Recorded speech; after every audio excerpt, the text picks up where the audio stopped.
Bonjour, bonsoir et bienvenue sur la chaîne Varistech Science. Aujourd'hui, nous allons essayer d'évoquer plusieurs différences existant entre récepteurs et générateurs. Pour commencer, je dois vous rappeler que les récepteurs et les générateurs sont des structures à deux pôles, ce qui veut dire ce sont des dipôles. Sachez que tous les dipôles ne se comportent pas de la même manière.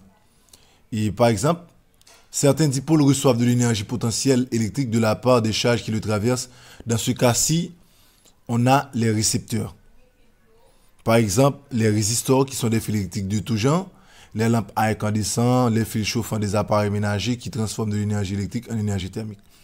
Il y a aussi les moteurs électriques qui sont mis en mouvement par des forces motrices. Ils transforment l'énergie électrique en énergie mécanique et en énergie thermique.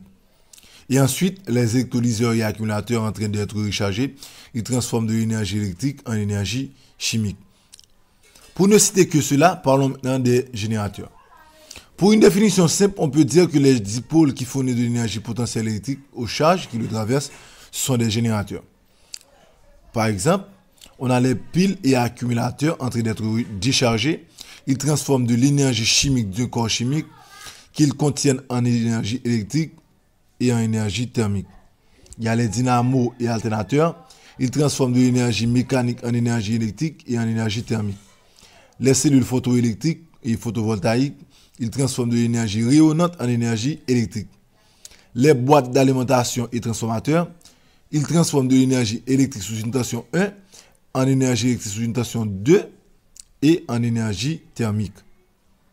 Par conclusion, une définition simple de énergie électrique, on appelle énergie électrique, énergie potentielle électrique, échangée entre les charges et les générateurs, que ce soit récepteurs aussi, qu'elles traversent.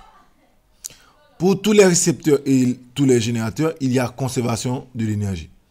Comme vous l'avez sûrement constaté, pour les dipôles autres que ceux destinés spécialement à produire de l'énergie thermique, l'apparition d'énergie thermique par effet Joule constitue normalement une perte d'énergie.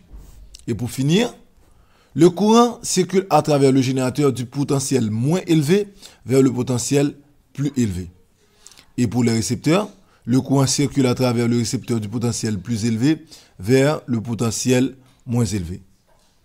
C'était une simple comparaison entre récepteurs et générateurs.